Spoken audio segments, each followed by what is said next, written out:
Psalm 53 is a powerful reminder of humanity's brokenness and our desperate need for God's salvation. The psalm begins with a sobering statement. The fool says in his heart, "There is no God." To deny God's existence is more than an intellectual claim. It leads to corruption and moral decay. Without God, people turn to wickedness, harming others and rejecting what is right. God looks down from heaven, searching for those who understand, those who seek him.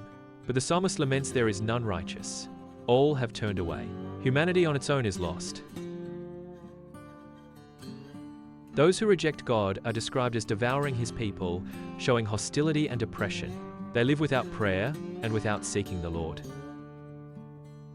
Yet their pride will not last forever.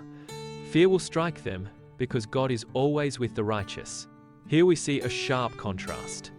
While the wicked collapse under fear, the people of God find strength and refuge in his presence.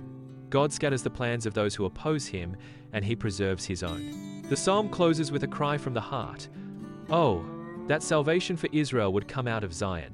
It is a longing for God's deliverance, for restoration, and for joy among his people. Psalm 53 reminds us that apart from God, humanity is hopelessly lost. But with him, there is salvation, protection, and lasting joy. The wicked may rise, but they will not stand against the Lord. Our hope is secure in his deliverance. When God restores his people, let his people rejoice. Thank you for joining in this reflection on Psalm 53. If you found encouragement here, be sure to like, share, and subscribe for more biblical insights.